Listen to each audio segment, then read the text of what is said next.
That house is mine because I built it. You need to leave now, even if we split. I don't think you can survive on your part-time salary." Steve laughed as he happily laid out the divorce papers. "My name is Katie. I'm 33 years old. Recently, I started working part-time at a nearby supermarket. I married Steve 3 years ago after we hit it off at the same workplace. I resigned at the same time. I wanted to keep working even after getting married, but he insisted that I stay home. So I reluctantly became a full-time housewife. However, I had always loved working, and the desire to work outside kept growing day by day. After much persuasion, I finally managed to get a part-time job. We want children but haven't been blessed with any yet. I love cats and wanted to get a pet. But Steve hates cats, so I reluctantly gave up on the idea. Steve, who originally wanted me to be a full-time housewife, didn't like that I started working part-time and started complaining about everything I did. You went to your job again today, huh? Recently, the house seems to be getting dirtier. Aren't the laundry clothes all wrinkled? You're not keeping up with the housework at all. That wasn't true. I had finished cleaning before going to work, and the laundry was perfectly stretched out. What are you talking about? I'm doing everything as perfectly as before. It's obviously dirty. Where are your eyes? And the food is always the same. Fried chicken again. Today, can't you make a variety of dishes? I didn't make fried chicken that often, and I tried to be creative with the meals every day despite the limited time. I've worked hard to make your favorite fried chicken, and I've prepared many dishes. When I talked back a little, he would return with double the intensity. Are you saying you don't have time because of your part-time job? You just pretend to be busy. Don't act so important with just a small job that doesn't even make much money. My earnings were enough in the first place, and it's only because of your selfishness that you're working. Make sure you do the housework properly. Don't make excuses about not having time. It's shameful to sweat and work for such a low hourly wage. Steve always ridiculed my job with abusive words. He had said that he wanted me to be a housewife because he didn't want others to think we were struggling financially. For the sake of his own image, he mocked my part-time work every chance he got, boasting that he made enough money that we didn't need to worry about living expenses. No matter that he was my husband, being demeaned for my work with such horrible words was something even I cannot tolerate. I was infuriated by his words every day. One day we decided to go for a drive to visit Steve's parents' home, where we hadn't been for a while. Although I had been irritated with Steve for a long time, I was happy to go out for a change, since it had been a while. At that time, I had no idea what would happen at my in-laws' house. After driving for a few hours, we arrived at Steve's parents' home, where his mother, who lived alone, greeted us with a smile. After dinner, which she had prepared, Steve went out to play slots. While doing the dishes with my mother-in-law, her demeanor seemed to change. She was no longer the calm person she had been, and her face became stern as I made coffee, wondering what was wrong. We sat on the sofa, and she began to speak. "Katie, according to Steve, you're working a part-time job. Why do you need to work when he is working so respectably? Also, I hear that you're not managing the housework because you don't have enough time or something due to your part-time job." I was a bit surprised by her sudden words. "No, that's not true. I'm managing everything properly."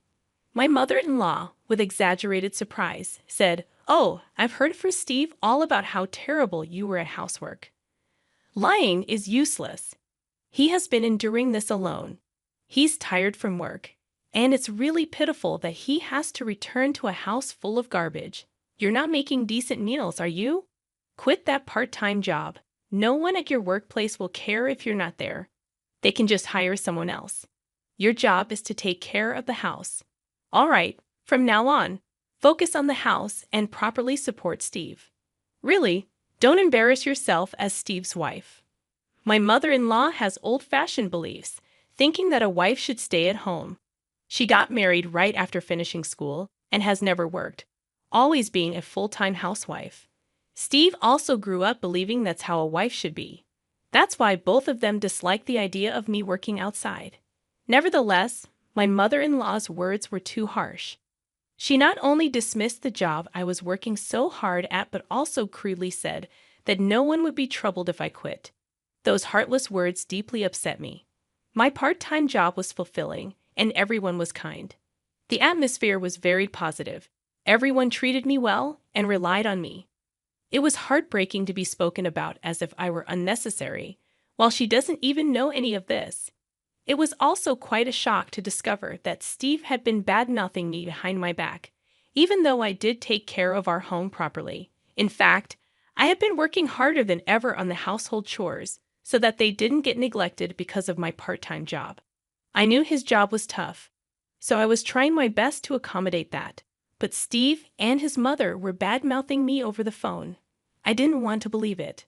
After being told such awful things, I was very down for a few days. But then I suddenly remembered my father's face. Since my mother passed away, my father had been living alone in our family home. He lived a bit far from me, and I hadn't visited him recently because I have been busy. I wanted to hear my father's voice, so I called him. Usually, he answers the phone quickly, but that day, the ring went on for a long time. Just as I started to worry, he finally answered. "Katie, it's been a while. Are you well?" Hearing my father's calm voice, I was so relieved that tears started to flow. "What happened? You took a while to answer the phone." "If you're busy, I can call back later," he said, seeming to catch his breath. "No, I'm sorry. I fell down the stairs recently and hurt my back. I can't move around much now. But don't worry about me. I'll be fine soon. By the way, what's up? Is anything wrong?" I was really surprised. My father, who used to be so athletic, had fallen down the stairs and hurt his back. "No, I'm fine. Just make sure to take care of yourself and get better soon.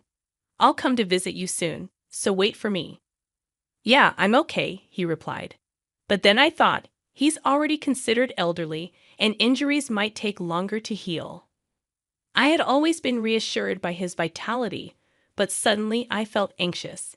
If he keeps using the stairs every day, he might slip again. Moreover, the stairs in the old family home are a bit steep, and there are high steps in the entrance and bathroom. I became very worried about my father living in that house while protecting his back. What if something happens and he gets seriously injured? I couldn't just sit still. I had always thought it would be good to live closer to him, but I realized there was no time left to hesitate. I made a major decision to build a safer, more accessible home for my father nearby. I had a source of income that I had kept hidden from my husband. I had inherited apartment management from my grandfather. It was originally meant to be my father's, but he had put it in my name in case of emergencies. He had told me it was better not to talk much about it so my husband didn't know. I had saved all the rental income up to now. I would use that money to build a new house for my father. I had caused a lot of worry and hadn't been able to do much to repay him, so now I felt elated thinking about giving my father the best gift of his life. Although I would build it myself, it would involve a lot of money, and I couldn't just keep it a secret. I needed to get Steve's understanding. I was nervous he might come, complain, and reject the idea, but instead he said, "I see. That makes sense. Considering his age, a new house might be better. If a part-timer like you can manage that, then go ahead and try. Just don't come crying to me if you can't do it." He insulted me again, which infuriated me. But arguing would only complicate things further, so I decided to hold back and not retort this time. This made things easier for me. I immediately started looking for a good contractor and moved forward with the process. It seemed that Steve was not pleased with the idea of me actually building the house. He didn't voice any complaints, so I tried not to mind it. But he was not usually the type to stay quiet. One day, I was shocked when I went to the bank to withdraw money for groceries. Our living expenses had been reduced by $3,000, withdrawn all at once.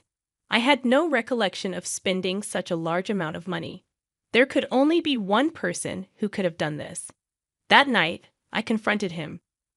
"When I went to the bank today, I found that $3,000 had been withdrawn from our living expenses. Do you know anything about this?" Steve arrogantly replied, "I gave it to my mother." You said you were going to build a house, so you must have been saving up somewhere, right? $3,000 isn't a big deal. I couldn't believe my ears. Why do you have to give her money? Your mother isn't exactly broke, is she? Besides, that's our living expense. It's too selfish to give away such a large sum without even asking me. He snapped back. What do you know about my mother? She said she was struggling. What's wrong with a son helping his mother? Besides, that money was earned by me. How I use it is none of your business. If it bothers you, try earning as much as I do with your part-time job. See, you can't say anything. Don't ever complain about what I do again. After shouting at me, he stormed out of the room. I had always believed that despite his harsh words, Steve would never betray me. It would have been better if he had just discussed it with me. If he wanted to give money to his mother, maybe there would have been a better way, and this argument might have been avoided. Did he think I would oppose it, or did he not trust me? Instead of our marriage bringing us closer, it felt like our hearts were drifting apart. Steve didn't seem to think there was anything wrong with using the money without consent, and the next day, he acted as if nothing had happened and went to work after breakfast.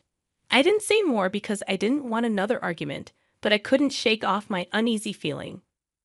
Meanwhile, the new house was finally completed. Despite the hustle, the kind construction company provided lots of support, and I managed to build a beautiful house. I had asked my father to pack up some of his things but not overexert himself, and I arranged for movers to handle everything for him. With just 2 weeks left until moving day, I was overflowing with joy at the thought of doing something filial for my father in the house I had built. On the day I planned to help my father unpack in the new house along with Steve. When I tried to discuss the arrangements for the day, Steve said something unbelievable. Hey, that house isn't for your father. It's going to be for my mother. I have the right to decide who lives in the house I built, so it's going to be my mother who lives there. I couldn't understand what he was saying. In a panic, I responded, I built that house. It's for my father to live in. There's no way a part-timer like you could build a house. It's my money that built it, so don't get cocky. It seems he truly believed that it was his money that built the house. When I discussed building the house the other day, he easily accepted my idea. Was it because he planned from the start to make it for his mother, not my father? That's a terrible way to do things. Now, I had to prove that I built it with my money. I had no choice but to tell him about the rental income I had kept secret until now. I made up my mind to tell him about it. You made up a ridiculous story just because you want the house. House it as you like. If you're going to lie, at least make it a decent one. He didn't believe me at all and went somewhere. I was at a loss but had no choice but to explain until he understood. As I waited for him to return, he came back with an incredibly grim expression and then blurted out, Hey, you tried to deceive me, claiming you built that house. You're a liar. That house is mine because I built it. You need to leave now. Even if we split, I don't think you can survive on your part-time salary. I was at a loss for words due to the suddenness of it all. That house was built by me, and besides, telling me to leave so suddenly was too much. Sign this and get out tonight. He laughed as he slammed the divorce papers on the table and went to his room. His section was already filled out. After continually belittling me, presenting the divorce papers like that was truly the lowest he could stoop. He must have done this terrible thing to drive me to despair. He probably thought that by bringing up divorce, I would give in and let his mother live in that house. But unfortunately for him, I had enough income to live on my own without him.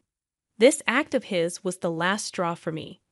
I signed the divorce papers and submitted them, then hurriedly packed my bags and left the house to go to my father's home. My father was surprised to see me arriving suddenly with big luggage, but he warmly let me come in. After I told him everything that had happened up to today, he patted my back and said, You've had a tough time. Then you can live with me in the new house. That would make me happy. The moving day arrived, and everything went smoothly because I was there. We successfully moved in without any problems. I found it a bit eerie that my ex-husband hadn't made any contacts after making such a fuss, claiming the house was his. But I tried not to worry because I didn't want to think about someone I was divorced from. Then, a few days after starting life in the new house with my father, something unbelievable happened. It was noisy outside, and when I looked out the window, I saw a large moving truck stopped, claiming they were moving to this house. I hurried to the mover and asked what was happening. It turned out the customer was actually my ex-husband, and he would soon arrive with his mother to move in. They planned to forcibly move into this house, where my father and I were already living. Since we were divorced, he was a complete stranger, and it would be troublesome if they just showed up. Feeling a creepy kind of fear about my ex-husband's forceful intentions, I explained the situation to the confused movers and asked them to stop their work. Then I discussed it with him. My father and I hurriedly called the police. When I explained everything to them, they confirmed that the house was my property, and since my ex-husband and I were divorced, he had no rights to live here. Merely entering against my will could be considered trespassing. Then my ex-husband and his mother arrived nonchalantly. Seeing the police, they started panicking. At that moment, he finally understood that I was the one who built the house. However, with his mother panicking beside him and being bombarded with questions by the police, he had already lost his composure and shouted, "What is this? Why can't I live in this house?" Looking at him, I thought I was done dealing with such a person. But to protect my father and myself, I handed over the final weapon to the police. Although the situation calmed down thanks to the police, I heard that my ex-husband faced serious consequences.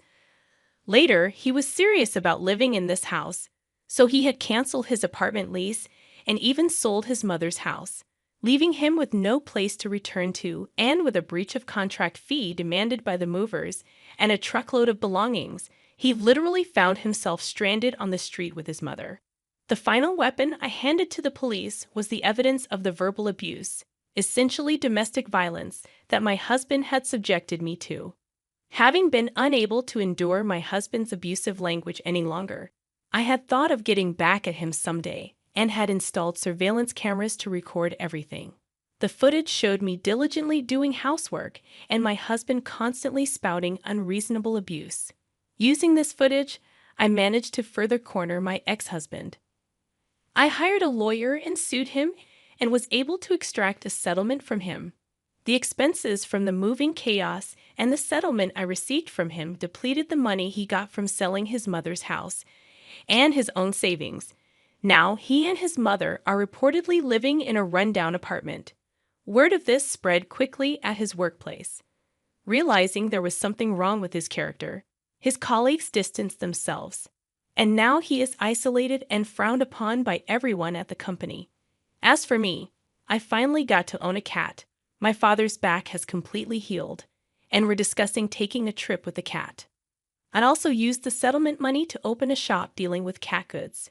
It was challenging at first, and there were failures, but gradually customers increased, and the business is doing well. Every day is peaceful and truly enjoyable. I never thought that the action I took for my father's sake would lead to my own happiness. I truly feel that it was the right decision. Recently, there has been a happy development. A man who always comes to my shop and chats pleasantly has been particularly kind to both people and cats. We've made plans to go for a drive together. I'm going to live my life freely and enjoyably. I'm excited about the new happiness that's about to begin.